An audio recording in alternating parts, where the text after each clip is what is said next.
Really happy to have you here. I don't know how much you've ever thought about rabies before, but I think everybody knows enough about rabies to know that you just really don't want to get it, right? Rabies is a catastrophe for any animal that gets it, whether it's a raccoon or a fox or a bat or a dog or anything. But it's also a catastrophe for any human who gets it. If you get bit by a rabid animal, it is not just a bad metaphor.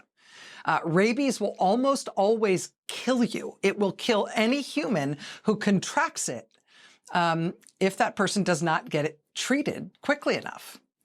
I mean, it's safe to say it is never a good time to get rabies. But if you are going to get rabies at some time in your life, do please try not to get it while Donald Trump is president of the United States.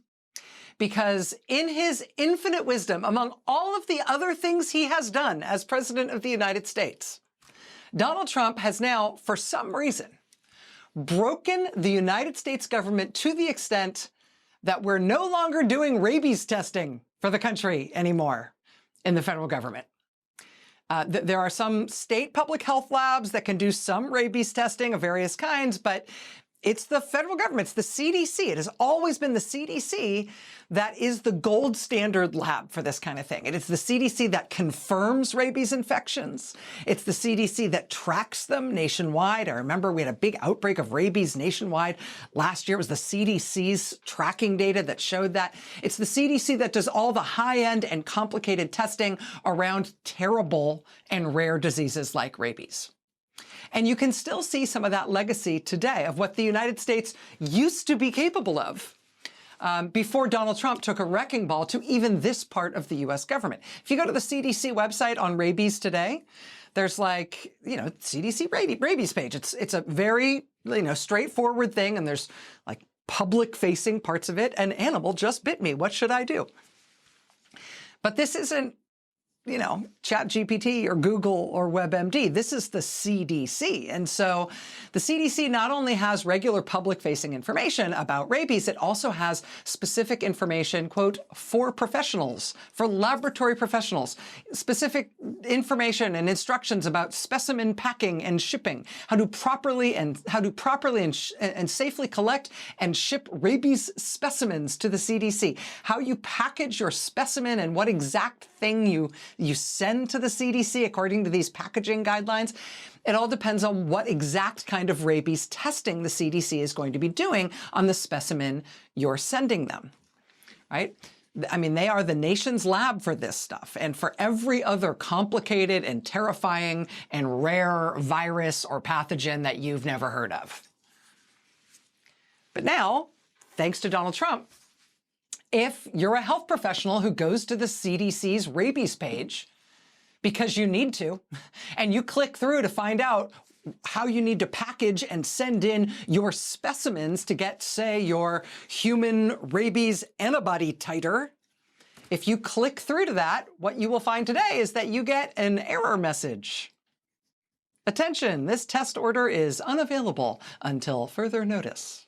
And then you can click through to see all of the other unavailable test orders, things the CDC used to test for that they no longer have the capability to do. Under Donald Trump, thanks to the severe cuts to the CDC, the attacks on the agency, the pressure on its staff, under Donald Trump, the United States federal government has now stopped diagnostic testing for rabies, for Mpox. Remember that Mpox or monkeypox outbreak that was so scary? They've stopped their testing for that. They've stopped their testing for even more rare and more complicated stuff like the parasitic worms that cause snail fever and the virus that causes sloth fever. Who even knew sloths got fevers? I mean, maybe you think you're never going to get any of those things, and I sincerely hope that you don't, and I don't either. But if any of us either ever did contract one of those things or were exposed to one of those things, the CDC is supposed to be where your tests go. So the scientists at the CDC can figure it out. The world's gold standard laboratory. Used to be. But now Donald Trump and the Republicans have taken over from this government. And so now we're losing those capabilities. Reporting from Apurva Mandavili at the New York Times, quote, the CDC's rabies and pox virus teams have lost many of their members. By July, the CDC's rabies team will be down to just one person with the clinical expertise to advise state and local officials. The pox virus team will have none. The former head of one major public health lab telling the New York Times, quote, if we have an emergency all of a sudden, God help us. Why do we have to ask God to help us in this moment and not the CDC plus God? I mean, why are we getting rid of this kind of capacity? Why are we dismantling our country's, our government's ability to do stuff that we need? I mean, here's another example. The U.S. government has just had to make a formal declaration to Congress about something it has had to designate a major cyber incident. A major cyber incident, a hacking incident, basically, involving sensitive surveillance systems at the FBI. It's reportedly China that is behind it. Here's the reporting from Politico. Quote, the determination that this is a major incident under the federal data security statute known as FISMA suggests the hackers successfully compromised swaths of sensitive data stored directly on FBI systems, likely marking a major counterintelligence coup for China. FISMA requires agencies to tell lawmakers, to tell Congress within 7 days about any digital intrusion it has determined is likely to result in demonstrable harm to U.S. national security. When an agency declares a major incident under FISMA, it is also supposed to trigger an interagency cyber response mechanism. It is unclear whether that has happened or if the hack has since been contained. Yes, a major cybersecurity incident, successful compromise of swaths of sensitive data stored on FBI systems involving sensitive surveillance systems. And it is unclear whether the interagency cyber response mechanism that is supposed to happen once this sort of designation is made under federal law, it's unclear whether that response has happened. It's unclear whether we have anyone to participate in an interagency response like that anymore. It's almost like the United States government might be well served right now if the Trump administration had not totally dismantled our government cybersecurity expertise, firing the head of the FBI's cyber unit, gutting that department and reassigning its agents to go arrest immigrants instead. Democratic Senator Mark Warner, he's the head of the head Democrat on the Intelligence Committee in the Senate. He gave a big sort of uncharacteristically hair on fire warning about this in November. You see the release from his office here. On Senate floor, Warner sounds alarm on political purge of FBI, collapse of U.S. cyber defenses under Trump.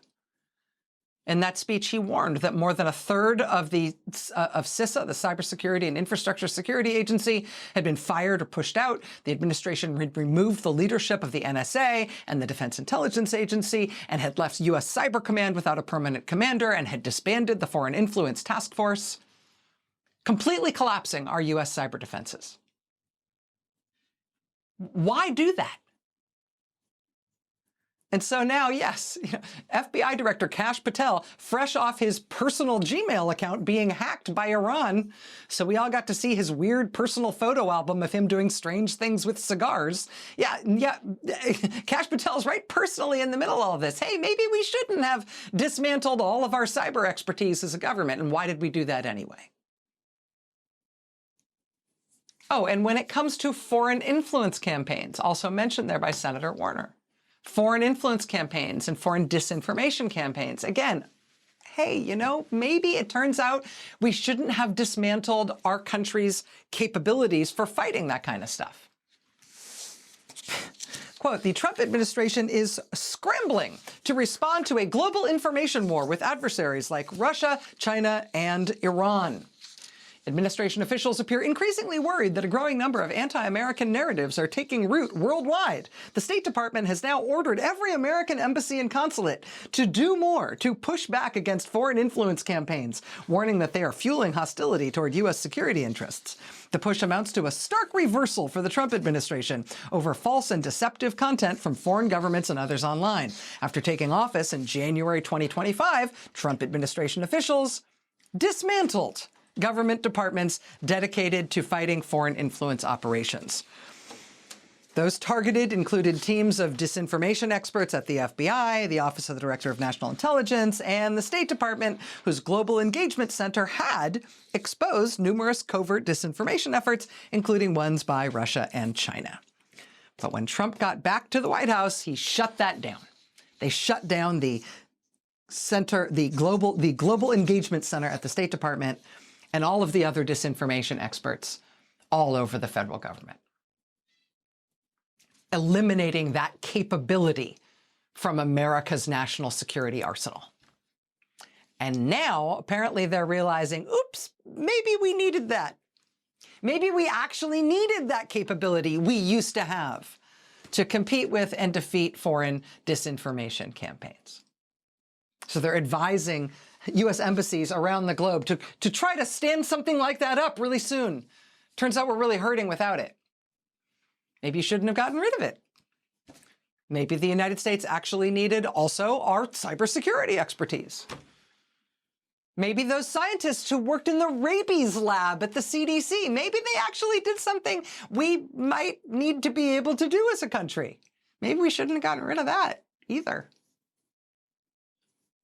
And now we're into the wartime part of it, right? Because a president who's been doing things like that to the whole of the U.S. government, you think he's doing a lot better when it comes to the military while we're at war? After Trump and Defense Secretary Pete Hegseth, still sounds crazy to say it, after Trump and Hegseth crowed for days and days that the United States had, quote, complete control of Iranian skies and, quote, uncontested airspace over Iran. After Trump said, quote, their Air Force is gone, their anti-aircraft equipment is gone, we're flying wherever we want, we have nobody even shooting at us. Now, of course, we've had Iran shoot down an F-15 fighter. In the resulting rescue mission, an A-10 Warthog was also shot down. 2 C-130s and some number, 1, 2, 3, 4 U.S. Special Operations MH-6 helicopters also destroyed in that rescue mission. That's on top of the $300 million AWACS plane the Iranians blew up while it sat out in the open, undefended, on an airbase in Saudi Arabia in easy reach of Iran's missiles. Also the count them, 3 U.S. F-15s that were shot down right at the start of the war by our allies in Kuwait, because apparently these guys forgot to do basic deconfliction with our allies to tell them not to shoot down our planes. And they shot down 3 of them. Dozens of American troops have been wounded and some killed thanks to Iranian missile and drone attacks on what appear to have been essentially unprotected U.S. bases in the region, again, in easy reach of Iran's missiles and drones. The United States, bizarrely, started this war on its own terms and on its own timeline without first preparing its own bases for the inevitable Iranian retaliation with missiles and drones. So much so that U.S. military commanders are scrambling to find hotels and office space for U.S. troops to sleep in the region, because they can't sleep at their U.S. military bases because the bases aren't safe. Even though, again, this is a war that we started on our own terms and on our own timeline.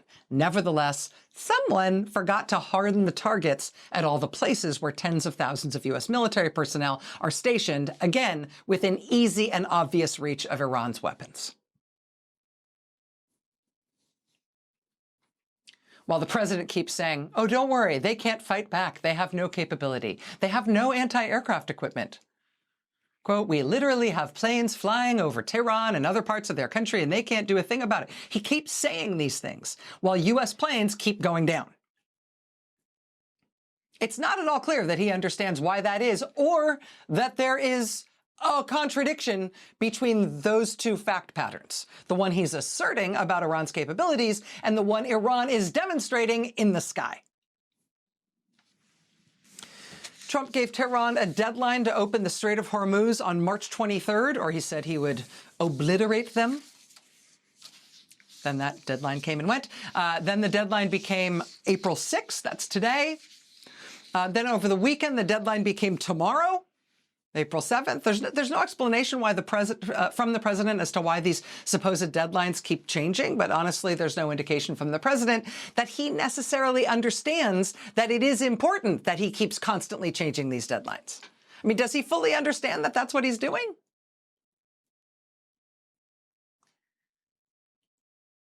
When he says Iran can't shoot down our planes, what does he think has happened when they shoot down our planes? Does he get the connection between those?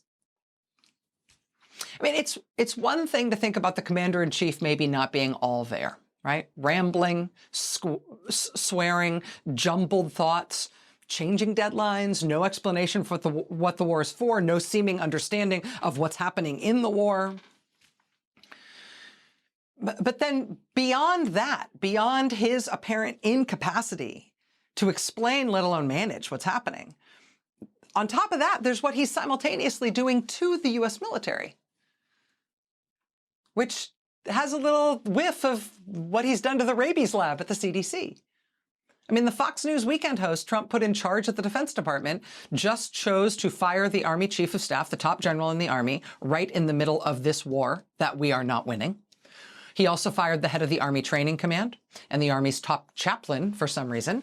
This comes after we lost the 3-star general who was the head of strategy for the Joint Chiefs, which came a couple of weeks after we lost the head of U.S. Southern Command. That came just days before we lost the Navy Chief of Staff and the head of U.S. Special Operations Command and the top U.S. Air Force commander. That came after we lost the head of the Defense Intelligence Agency and the head of the Navy SEALs, the Naval Special Warfare Command. That came after we lost the Chief of Staff of the Air Force and the aforementioned head of U.S. Cyber Command and the director of the National Security Agency. That came after we lost the chairman of the Joint Chiefs and the commandant of the Coast Guard and the vice chief of staff of the Air Force and the Army's top military lawyer and the Air Force's top military lawyer and. And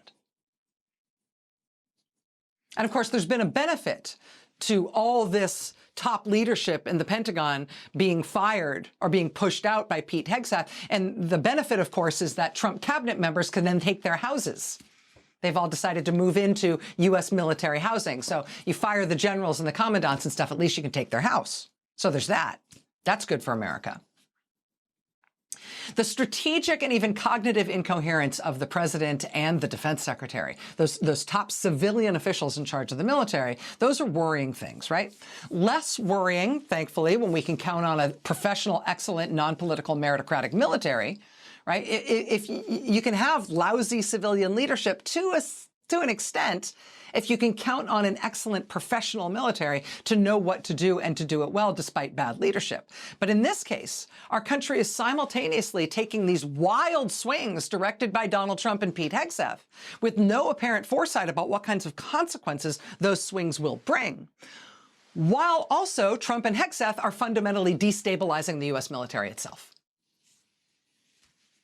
leading to scenarios like we are in now, in which Trump had no idea Iran had the capability of shooting down any of our planes, and leading to what we're in now, where U.S. military commanders in the region are just hoping our troops will be safe in hotels, billeting them in hotels, in civilian hotels, since apparently we forgot that we might need to keep them safe on their bases. How are these guys doing taking care of the troops and the veterans who come home from war? This is the lead from NPR. Quote, more than 10,000 veterans lost their homes to foreclosure since May of last year when the Trump administration shut down a key safety net in the VA home loan program. Quote, the Trump administration was warned this would happen. At a hearing in March 2025 before the House Committee on Veterans Affairs, a representative from the Mortgage Bankers Association warned about it explicitly. Quote, foreclosure, period. That's really where it's going to come to. Nevertheless, less than 2 months later, the Trump administration shut down the rescue program anyway. Since then, more than 10,000 U.S. veterans have lost their homes through foreclosure sales. Yeah, it is not that they are doing any better with veterans or with the military than they are with the CDC rabies lab or with the FBI or with any of it. They are breaking all of it. And now we are seeing what it's like for them to try to wage what is turning into a major war with a government and a military that they have broken. I mean, look at how they're treating deploying troops. There's a brigade at Fort Polk, Louisiana that is getting ready to deploy. They're just about to start their last pre-deployment training before shipping out. Staff Sergeant Matthew Blank is part of that brigade. He's 23 years old, but he's already a staff sergeant. He enlisted at 18. He's been in the military for 5 years. He's already had deployments to the Middle East and Europe. Before this next deployment, happily, this past month, Staff Sergeant Blank got married. Big wedding in Texas. Very, very happy couple. Looking forward to starting a family together. Last week, he and his wife had their appointment at Fort Polk to get their married housing, get her military spouse ID. Instead, when they showed up at Fort Polk to register to get her military ID, ICE agents handcuffed her and took her to an immigrant prison. She has no criminal record of any kind. She was born abroad. She has lived here since she was a toddler. She teaches Sunday school. She's a few months from finishing her bachelor's degree in biochemistry. She is happily newly married to not only a U.S. citizen, but an active duty U.S. Army staff sergeant who is about to deploy. And how did he spend this weekend? He spent this weekend at the barbed wire gates of the Trump immigrant prison where they have now locked up his wife. Because, you know, they're going after the worst of the worst. This is the one thing the U.S. government is still even trying to do, right? And this comes after the U.S. Marines had to scramble to try to undo their announcement last week that the Marines would also have ICE agents stationed at the gates of Parris Island Recruiting Depot in South Carolina, where they apparently plan to arrest family members of newly minted U.S. Marines who were graduating from Marine basic training. They were going to arrest family members of those new Marines when they showed up for graduation for their loved one getting out of Marine Corps basic training. Welcome to the United States Marine Corps. Thank you for volunteering to give up your life for this country. We are locking up your family. We're going to pick them up at graduation. They announced that ICE agents would be at the gate at Marine basic training graduation. They then had to try to walk it back. They said it was an internal communication failure. Tonight, we're going to talk with U.S. Senator Mark Warner from the Intelligence Committee. We're going to talk with him about how things are going in national security and the war right now, and about why, in the middle of everything else that's going on, Senator Warner is now trying to sound a public warning about Trump creating some kind of national emergency pretext for overriding the elections this November.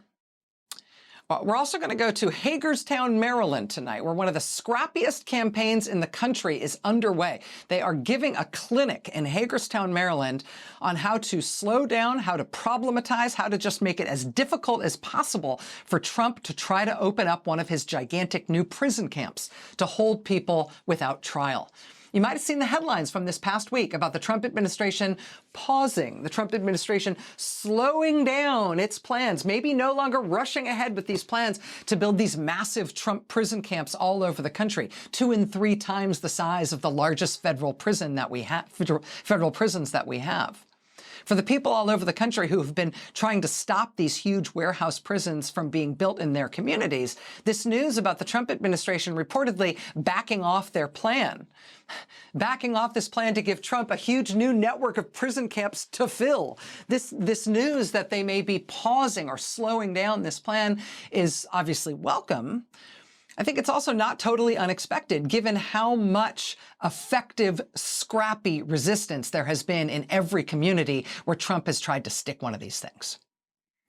Given the growing success of lawsuits against these prison camps, given the fact that a congressional investigation has now been opened into the private companies who appear to be profiting off this plan, given the widespread accusations in the media and an aggressive Inspector General investigation into alleged corruption at the Department of Homeland Security, given a growing protest movement around this stuff. There's going to be protests all over the country on April 25th, specifically to oppose these prison camps going anywhere.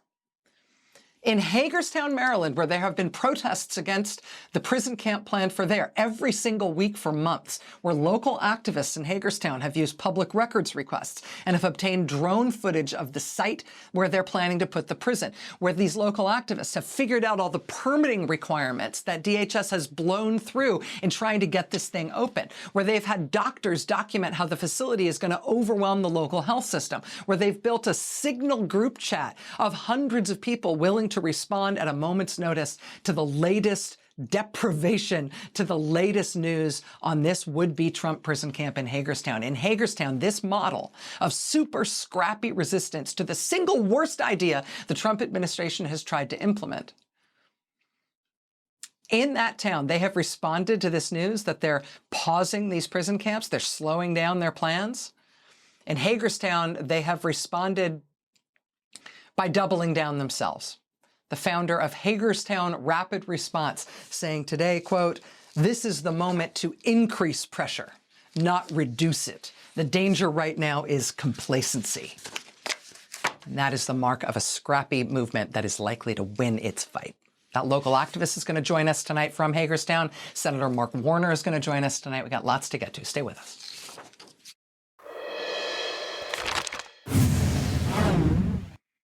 The Senate Intelligence Committee is a different kind of thing than anything else there is in Congress. Senators on that committee have access to classified intelligence. They also have access to really restricted information about intelligence sources and methods. They have access to all the most sensitive stuff. Twice a week, the Intelligence Committee meets behind closed doors with top figures in the intelligence community so they can get briefed on everything from terrorism threats to intelligence on other countries' nuclear programs. They've got oversight over all the nation's intelligence agencies and activities. They conduct reviews of the government's secret operations abroad. They oversee funding for all intelligence stuff. Even when the White House does something that it's not willing to brief Congress on broadly, stuff that it thinks is too sensitive for Congress broadly to know about, if you're one of the top people on the Intelligence Committee, you still get briefed on it anyway.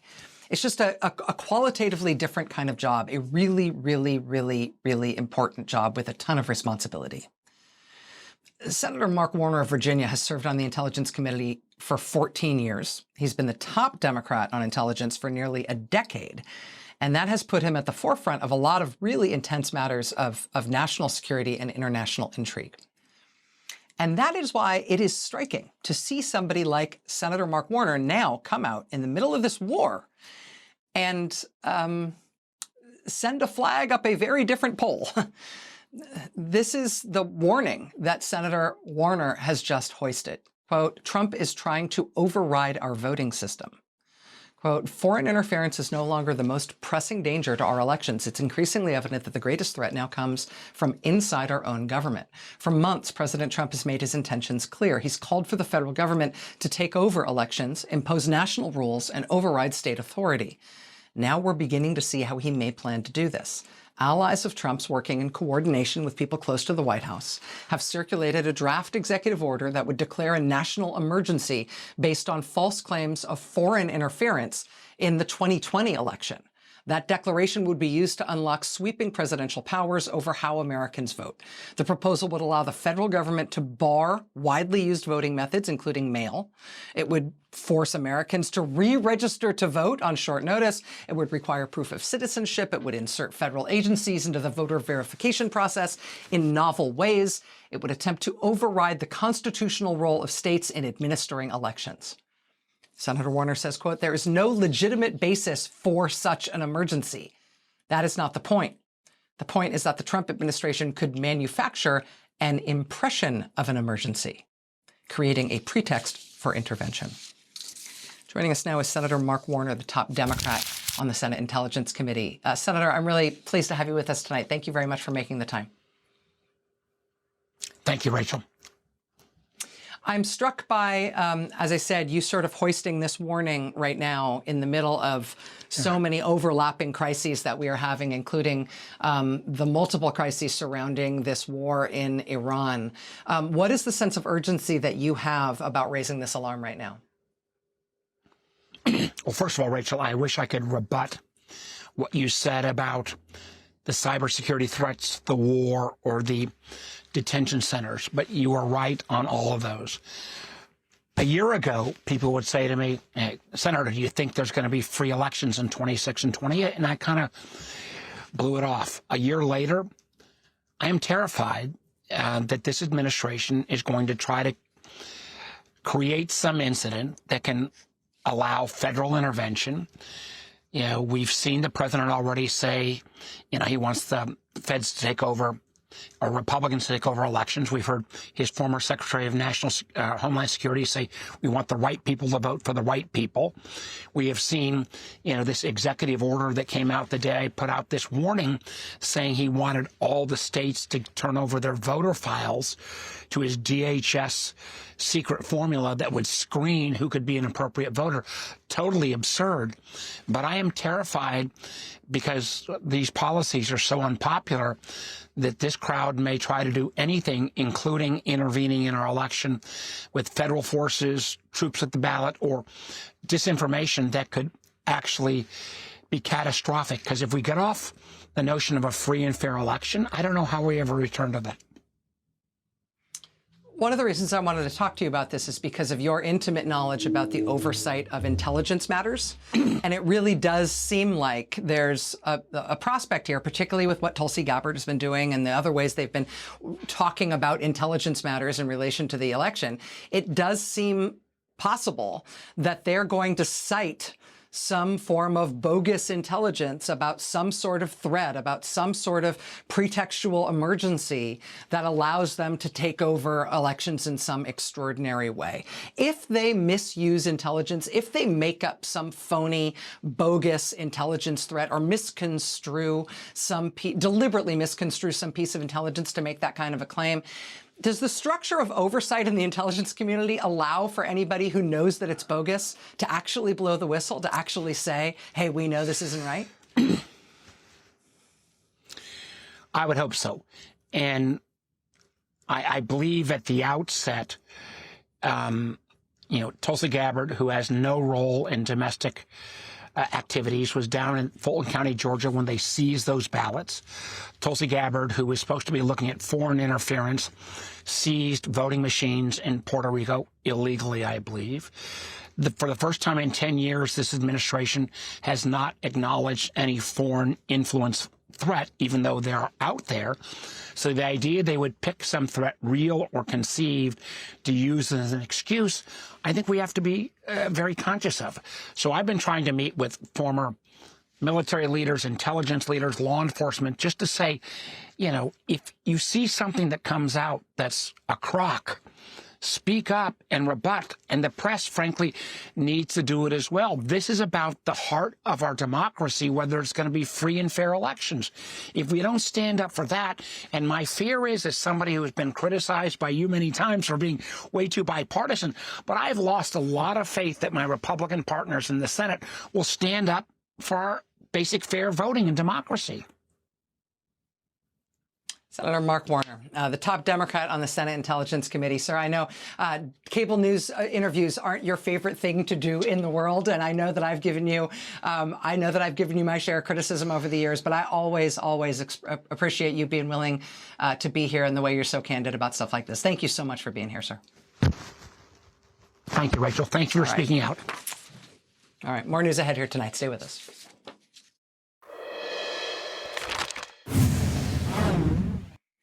Mark Wayne Mullen started his new job as the head of Homeland Security a week ago Tuesday. At Homeland Security, he is replacing, of course, Kristi Noem, who was just fired.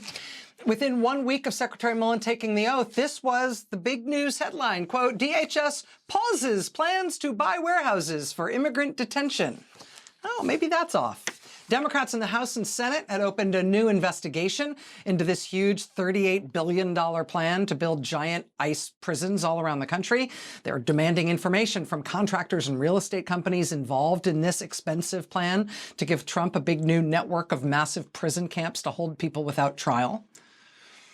Homeland Security has reportedly now put the whole thing on hold. So that's the big picture, right? New boss at Homeland Security, Democratic lawmakers demanding answers.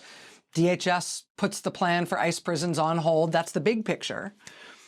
If you look up close, though, in the actual places where Homeland Security has been buying warehouses that it could turn into prisons, the picture looks a lot more like just really old-fashioned, really scrappy local activism, sustained nonviolent protest, remarkably creative resistance. In Hagerstown, Maryland, for example, they started pushing back in mid-January with a post on a relatively new blog called Project Saltbox. Quote, ICE targets Hagerstown site as part of nationwide detention expansion, shows leaked document. People in Maryland ferreted out public records showing county officials were worried about the project behind the scenes, even though publicly they were pledging their support for ICE. Local activists with Hagerstown Rapid Response started posting drone footage of the warehouse site. They were tracking the arrival of vehicles at the site and things like portable toilets.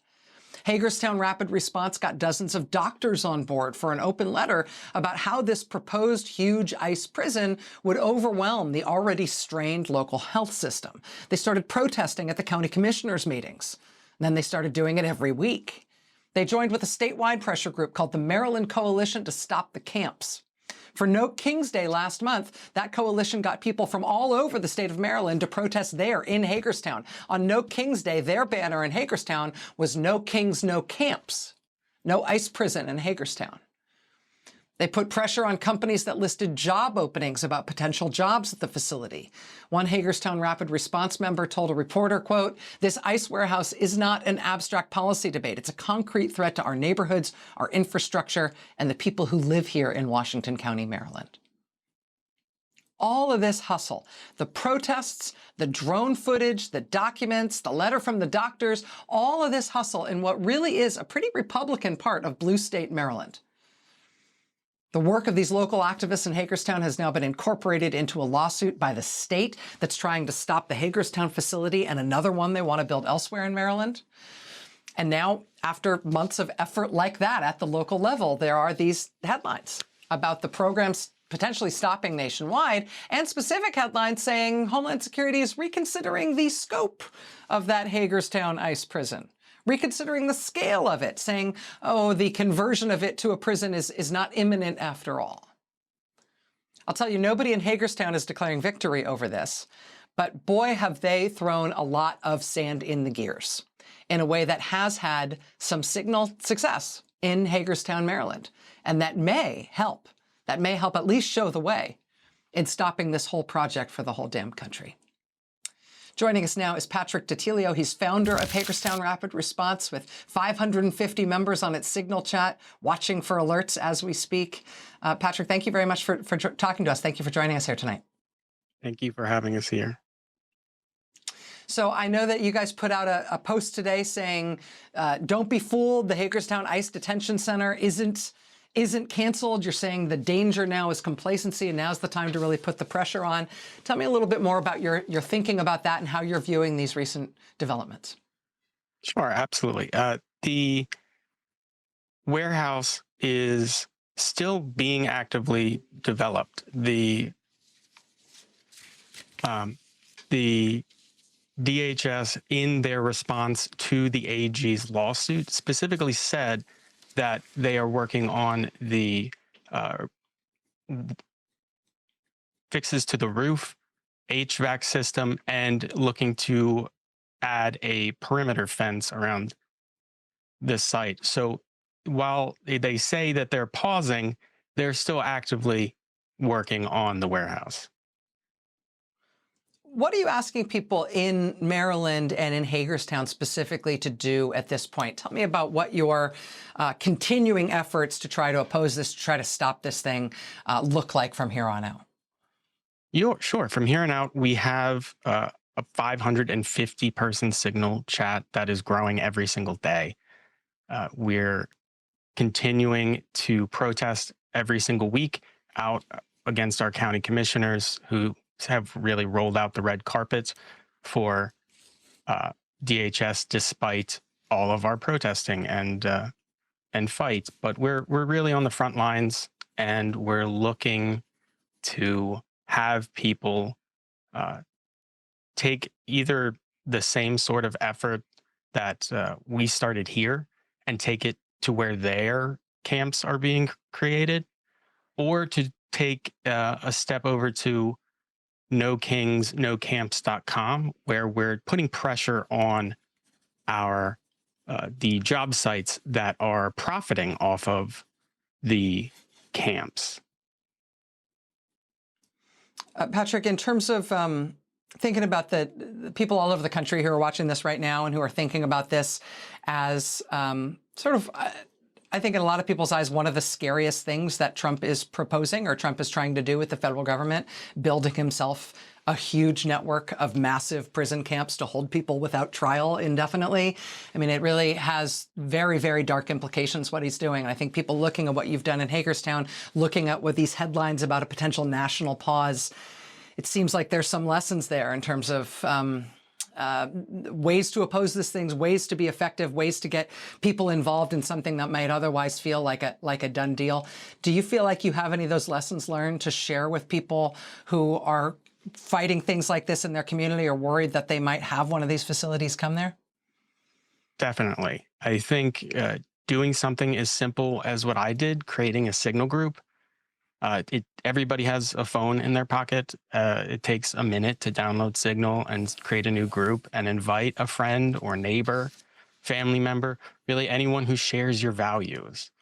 And finding those people is really how this grows. And it's a challenging effort, but it's one that I can't imagine not doing. Patrick Dattilo, founder of Hagerstown Rapid Response. I know your family goes back generations in Hagerstown. This is a very local commitment for you, but also a commitment for your family and your long-standing ties to that part of the country. Stay in touch. Keep us posted on what you're doing. I really appreciate you being here. Absolutely. Thank you so much. All right, we'll be right back. Stay with us. Kind of can't believe I'm advising this, but I am. Pay attention tomorrow to the state of Georgia, specifically to the most Republican congressional district in all of the state of Georgia. Pay attention to that tomorrow, because tomorrow in that congressional district, which gave us Marjorie Taylor Greene in all her glory, tomorrow there is a special election to fill her seat in Congress. Her seat in Congress is open because she had a come to Jesus moment about the MAGA movement and Donald Trump and decided to quit Congress and leave politics altogether. So her seat is open. Now, this is a congressional district that Trump won by 37 points in the last election. As I say, the reddest congressional district in Georgia. It is insane that there is even a reason to watch an election for a seat in territory that skews that far Republican. But we're in weird times. Since the last presidential election, Democrats have been on a remarkable run, flipping seats in special elections, just like this one. Their record is 30-0 in terms of them flipping 30 seats, while the Republicans have flipped 0 seats in that same amount of time. Now, Democrats haven't flipped a seat as red as this. In place, Trump won by 37 points, but still, it's worth watching. Even if the Democrat, Sean Harris, gets within 10 or 15 points of the Republican candidate in a district Trump won by 37 points, you will hear a shrieking sound from coast to coast, the shrill cry of Republicans everywhere absolutely losing their minds about how much the political ground has shifted beneath their feet. Also, keep an eye tomorrow on a special election in Wisconsin for the state Supreme Court. Right now, liberals have a narrow 4-3 majority on the court. Tomorrow's results will either maintain that majority or potentially expand it. In Georgia, the polls will close at 7 p.m. Eastern. In Wisconsin, they'll close at 9 p.m. Eastern. Watch this space. I kind of can't believe I have to say it, but watch this space. All right, that's going to do it for me tonight.